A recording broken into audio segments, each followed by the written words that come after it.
Bien, vamos a hablar un poquito de la economía. Decía recién, subió un poquito en las últimas horas el dólar blue, pero ciertamente se mantiene a niveles muy bajos, con una brecha muy chica con el dólar oficial. Vamos a hablar con Omar de Luca para saber si esto posibilita o no o acerca la opción de abrir el cepo más cerca que lejos. Gracias, Omar, por atendernos. ¿Cómo estás? Aquí Nuria. Hola Nuria, buenos días a todos. Bueno, aquí estamos para hablar nuevamente de lo que está pasando en la economía. Bueno, contame un poquito esto que decía la situación respecto Ujú. del dólar paralelo, la cercanía con el dólar oficial. Subió un poquito de todos modos en la apertura de hoy. Hay como 100 pesos, que es nada, pero respecto de cómo venía en las últimas horas hay una pequeña diferencia. ¿Cómo estás viendo la posibilidad de que esto lleve a una apertura del cepo más cerca que lejos? Bueno, en primer lugar, creo que no es una suba como para preocuparse ahora, más No. considerando que diciembre siempre fue un mes estacionalmente donde la gente demanda muchos dólares por turismo, sobre Ujú. todo, y también gasta más dinero por la fiesta de fin de año. Sí, Entonces no lo veo algo como para preocuparse. Como vos bien decías anteriormente, la brecha está en nada. valores mínimos. O sea, no es para preocuparse de 1100 a 1045 que puede estar hoy el dólar nación.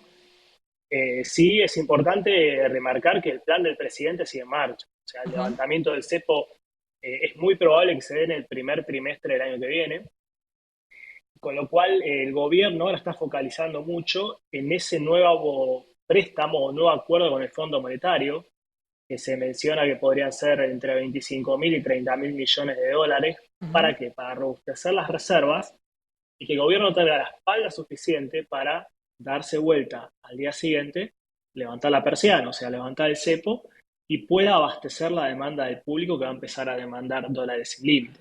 Ujú. Yo creo que el plan es muy alcanzable de Javier Milei y para eso le tocó gastar un año de su gobierno en resolver los desequilibrios fiscales. Así que creo que es algo que se va a dar y no es una suba del dólar que estemos viendo hoy para preocuparnos porque en sí la plaza sigue seca de pesos y es algo exclusivamente estacional lo que estamos Ujú, viendo. ujú. Em, Te pregunto, Omar, si esto qué implicancia tiene el hecho de que se abra el cepo. Si esto sucede, como vos decís, en el primer trimestre del año que viene, ¿qué va a implicar? Bueno, en primer lugar, el levantamiento de restricciones para los mercados de primer mundo significa un aluvión de inversiones que van a venir a Argentina por el simple hecho de levantar restricciones cambiarias. Pensemos en el caso de una empresa que viene a invertir al país y sabe que el día de mañana, cuando tenga que retirar sus intereses o sus capitales, lo va a poder hacer libremente. Eso también va a contribuir mucho a la baja de riesgo país, más de la que ya estamos viendo, y va a generar mayor confianza, no solo en el gobierno, sino también en el sistema financiero argentino. Ujú. Por eso, lo que uno desea, ¿sí? Ya te hablo como sociedad, como país, es que no volvamos a pasar por shocks evaluatorios como los que pasamos el año pasado o en años anteriores, que realmente han traído mucha inflación. Si la expectativa es que se levante ese cepo, la gente pueda sentirse libre de poder manejar su economía en la moneda que quiera, porque el bimonetarismo es uno de los pilares de la política de Javier Milei y es lo que se viene sobre todo para 2025, ¿no? Ujú. Una persona va a poder elegir libremente en qué transaccionar sus bienes y servicios, sean pesos, sean dólares. Ujú. Así que se espera que haya un equilibrio, ¿sí? Que no haya ningún cimbronazo financiero fuerte por el hecho del levantamiento del cepo. Para eso Ujú. se están haciendo los deberes previos, para evitar sorpresas. Ujú. ¿Y vos crees que eso puede llegar a pasar? Digo, esto de dar un nuevo salto devaluatorio. Hoy sí se habla de la posibilidad de achicar o hacer más, sí, el crawling peg pasar del 2 al 1% mensual. O sea, no devaluar, pero hacer esto que en definitiva entiendo tiene el mismo efecto, ¿o no? Sí, vos pensás que reducir el crawling peg al 1% es sacar el ancla que tenías y poner un ancla más grande, Mm. porque en definitiva la política cambiaria funciona como ancla de la inflación. Ujú. Si vos sos muy duro con el tema de la evaluación y tenés el ancla cada vez más grande, está muy clavada al piso, Sí, y es una expectativa que contiene los saltos de inflación futuros porque empieza a mermar. claro. ¿Sí? Por eso yo no veo que haya un salto brusco de evaluatorio, pero Caputo o Milei todavía están esperando algunos indicadores más de la macroeconomía para decir, bueno, pongo un ancla más grande, o lo que es dicho técnicamente es reduzco el crawling peg al 1%. Ujú, Para mí se va a dar entre enero y febrero. Si no mm, creo que diciembre sea menor al 2%, creo que el gobierno va a querer cerrar el año sin ningún tipo de sobresaltos y ujú, va a esperar a ver cómo le da el dato de inflación de diciembre, que ujú, ojalá vuelva a dar por debajo del 3, aunque hay una mayor estacionalidad y que favorece un mayor consumo, y ya planificar un 2025 con inflaciones que empiecen con un 1 adelante, ¿no? Lo que ujú, pretende Javier Milei va a decir, bueno, bajo al 1% porque sé que tarde o temprano la inflación va a tender a ese nivel. Entonces ujú, se adelanta reduciendo el crawling peg para setear expectativas futuras a la baja. ujú.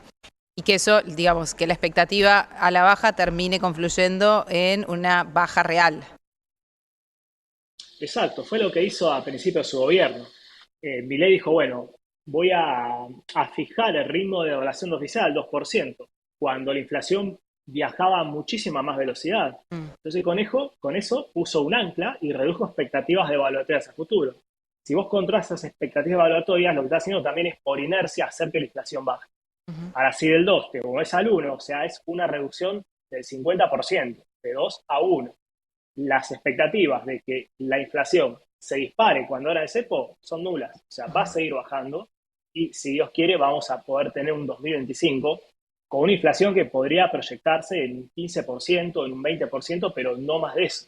Si lo comparás contra lo que fue el 2024, que Sí, estamos sí, sí. hablando de una inflación del 110 aproximadamente, ni hablar de la inflación de lo que fue el 2023, es realmente un logro extraordinario llegar a decir, bueno, termino el 2025 con una inflación que no supera el 18 o 20%.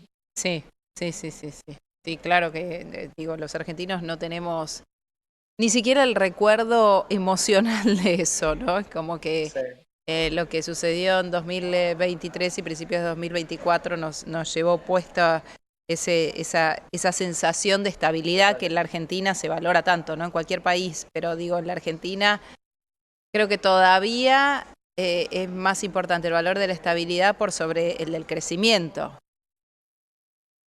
Sí, es importante que muchos argentinos ya están sintiendo este concepto de estabilidad. Un ejemplo muy básico, uno va al supermercado una semana, 2 semanas, 3 semanas y ve que el jabón vale lo mismo, por ejemplo, y no lo puede creer, que no cambia tanto de precio. Sí, también los argentinos empiezan a acostumbrarse, cosa que es muy difícil, a que un banco les dé por un plazo fijo una tasa que está acorde a la inflación actual, no la inflación de hace un año. Sí. Sí, los Ahora, argentinos están entendiendo que las tasas van a ser diferentes. sí, ¿qué pasa, Omar, de todos modos, con el consumo? Se supone que el consumo tiene que tender a recuperarse o los salarios tienen que mejorar como para que finalmente el consumo empiece a ir por el sendero positivo en algún momento. Y cuando el consumo se recupere, ¿esto va a significar que la inflación se dispare frente a un crecimiento de la demanda? No, no veo una aceleración de la inflación. Yo creo que va a haber mucha. El consumo va a estar apuntalado por una mayor inversión de empresas y mayor competencia en la Mm, oferta de bienes y servicios. Eso es lo que va a hacer que el consumo aumente, ¿sí? Que haya más inversión del exterior, sobre todo, y que no se traslada a los precios porque va a haber más competencia, o sea, va a ujú, haber más empresas produciendo mayor cantidad de bienes y servicios. Entonces, cuando hay más oferta, los precios terminan cayendo, o al menos claro, manteniéndose. claro, Entonces, yo veo más una recuperación del consumo dado por mayor inversión. claro. Omar de Luca, consultor económico, gracias por este contacto. Bueno, muchas gracias, Nuria. Saludos a Adiós, que todos. tengas buena tarde. Vamos a hacer una pausa en Canal E. Quédense con nosotros, este es el canal con más información económica y financiera de la Argentina. Ya venimos.